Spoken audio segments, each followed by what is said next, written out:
Ay, ito, mainit-init pa guys. Medyo nawindang ako kasi meron akong ka-GC na nawawala daw string ads sa tools niya. And I tried to check my dashboard at ito nga lumabas.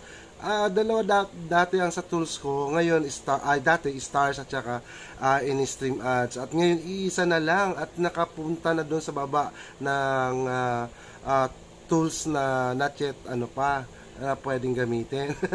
Ano ba nangyayari kay Meta ngayon? Siguro sa nag-update. Pero nung tinry ko doon sa profile status ko, ayan, makikita nyo naman dyan na andyan din ang na iisa lang yung stars ko. Pero nung tinignan ko doon sa monetization para makita kung meron pa akong violation or something, ando naman siya, bali tatlo nga kasi stars, in-stream ads at saka yung brand tagging. So I believe siguro itong nangyayari isa dala na pag-update ni Meta.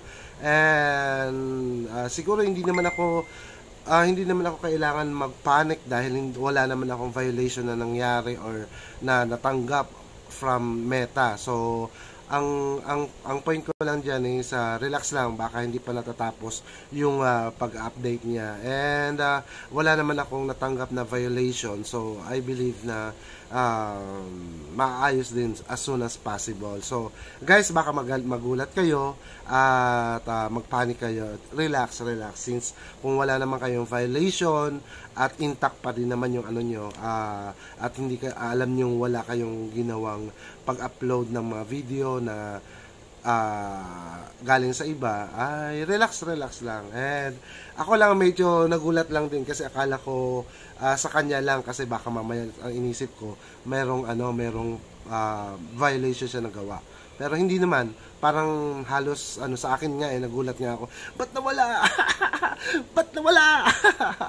Ayun, antay lang natin matapos yung update ni Meta. Ayun.